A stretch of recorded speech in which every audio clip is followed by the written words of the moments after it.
This experiment is the feeder protection relay. Okay, this is a feeder protection relay kit. Right here we have the load which is fed from the source. Right, so for example, this is one long say 20-kilometer long transmission line. So as you have studied in power system protection, zones of protection, this 20-kilometer long line is divided into 4 zones, say 5 kilometer each. So this is zone 1, this is zone 2, zone 3, zone 4, each zone carrying a relay.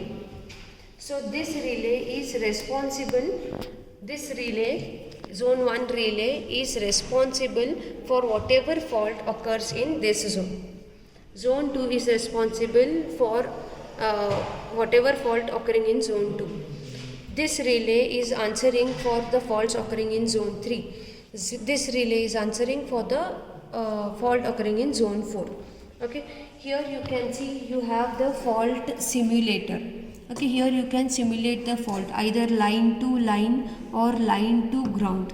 Okay, virtually we can do the fault, we can simulate the fault. Okay, now as I said, each relay put up in each zone is responsible to answer or trip to the circuit if the fault occurs in that zone. But you try to remember, try to recall the concept of primary and backup protection. Okay, so for this zone, for zone 4, this relay will be primary protection. If because of any unwanted reasons this relay is not operating, in that case relay 2 acts as backup protection for zone 1. Right, if both the relays are out of order, in that case this relay, zone 2 relay, will be acting as backup protection for fault occurring in this.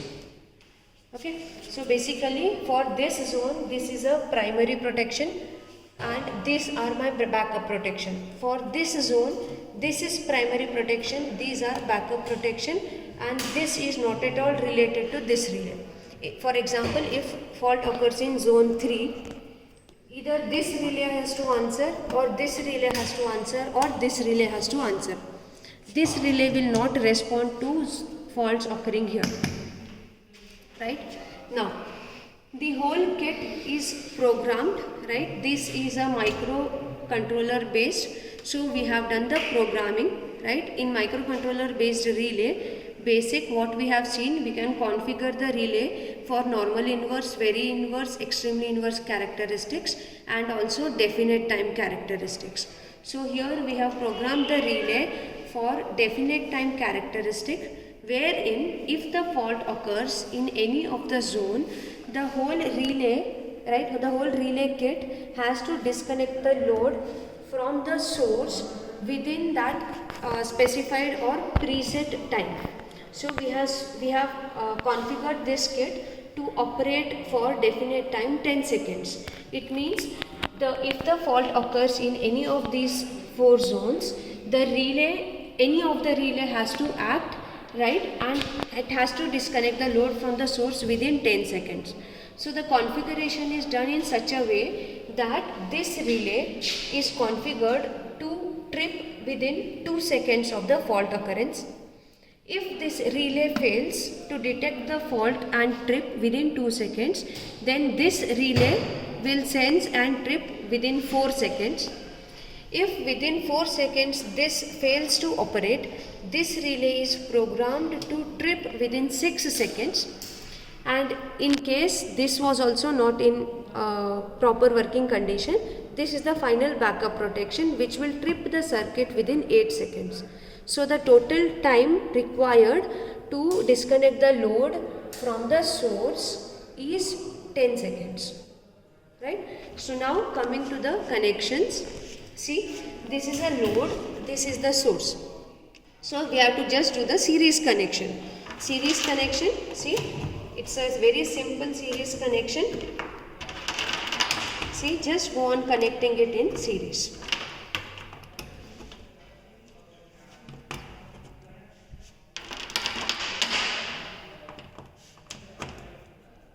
right? This is R phase which I have connected in series.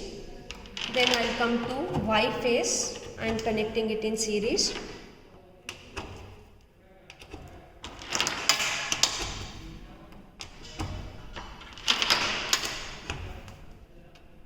This is the Y phase which I have connected in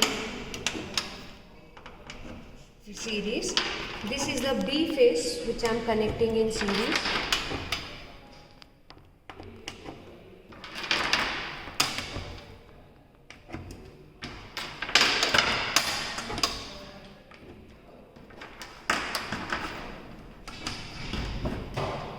Right, and this is the last neutral.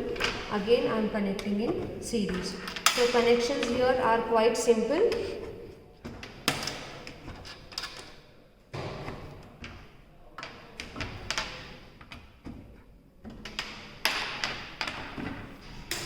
Okay, connections are done. Right, now I may go for having an additional connection to create the fault. If you want to simulate the fault, either you can connect this to create line to line fault, or you can connect this to this line to ground fault. Okay, now I told you, see, this is a breaker trip. Okay, you can see here CB written. These are the circuit breakers for respective zones, right? And this is enable or disable, right? Enable means this relay is in proper working condition, right? If you want to simulate its non-working condition, then you can disable that relay. Okay. Now you can see one more toggle switch here, right? It is two conditions are there, open or close. Open means this part RYB is not connected here.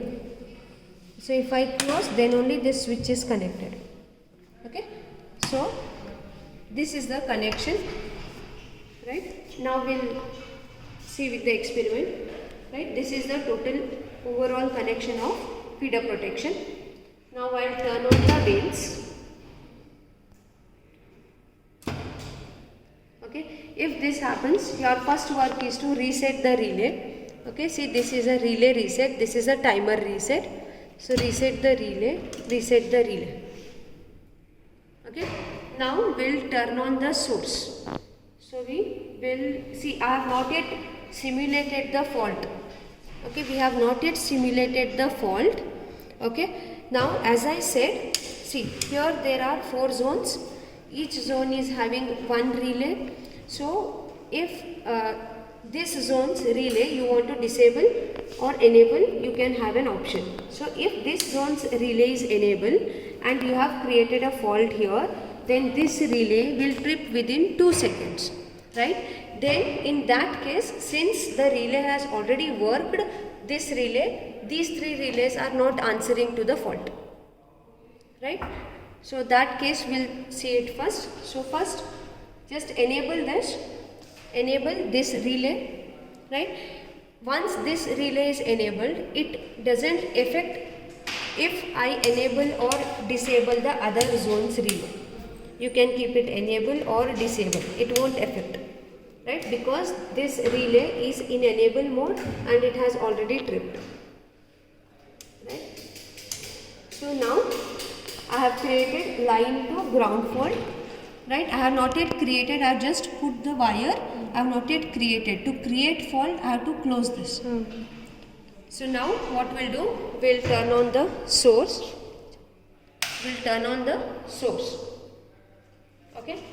So as you can see here, all circuit breakers are working. Okay. It's all working. So no fault is created. Since we have not created the fault, relay has not operated and circuit breaker has not yet operated. Okay. So once we create the fault, okay, I'll create the fault. Now you can see how this relay works.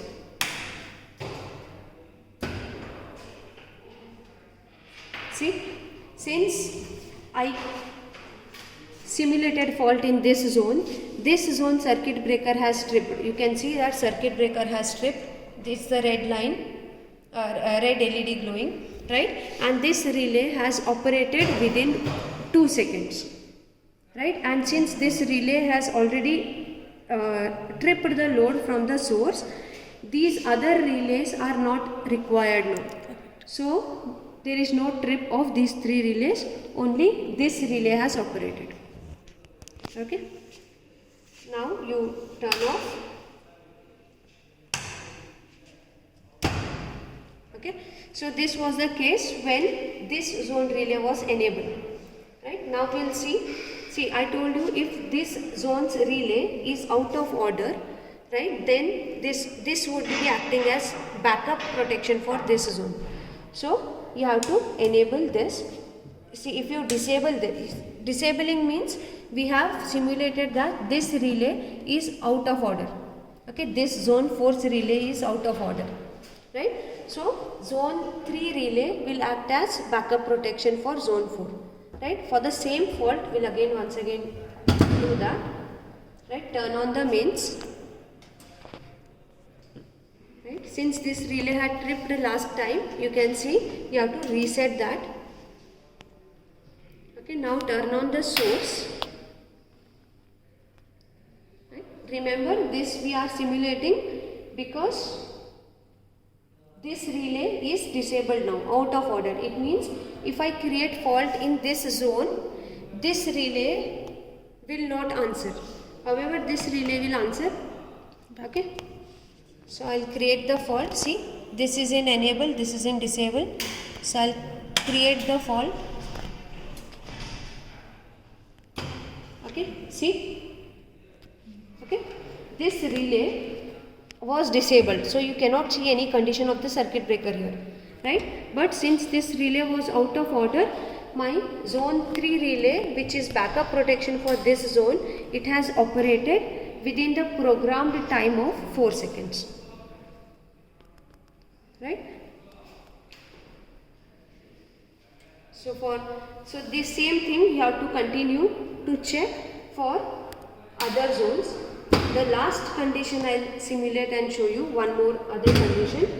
Okay, wherein, see, your first work is this relay had tripped, so you have to reset it. Okay, reset these relays. Okay, next what we'll do. See, I told you if there is any fault in this zone, either this relay will be responsible or these backup relays will be responsible. This is nowhere coming into picture when the fault is in this zone. Right? So, we'll turn on the source. We'll turn on the source. Now, the zone 3 relay is enabled. Right? See, you can see green LEDs in the circuit breaker switch. It means condition is normal, normal current is flowing from the source to load. Right? Now I'll simulate the fault. So you can see, since I created the fault in zone 3, zone 4 relay is nowhere connected here, so it's not operating. However, since this relay was operating fine, it tripped the load from the source. However, these 2 relays will not again come in picture. Right? So same condition, once again we'll see, if zone 3 relay was out of order, then zone 2 relay acts as backup protection. Okay, zone 3 relay is out of order, zone 2 relay is acting as backup protection. Right? So again what we'll do, we'll turn on the supply and wait till we get this all relay tripping so that we can reset it. Right? Now again I should not create the fault first. Okay. Now turn on the source. Let normal supply flow. Then remember again, zone 3 relay is not in working condition, right? I have disabled it. This is out of order. So this relay is acting as backup protection to this. So now I'll turn on this.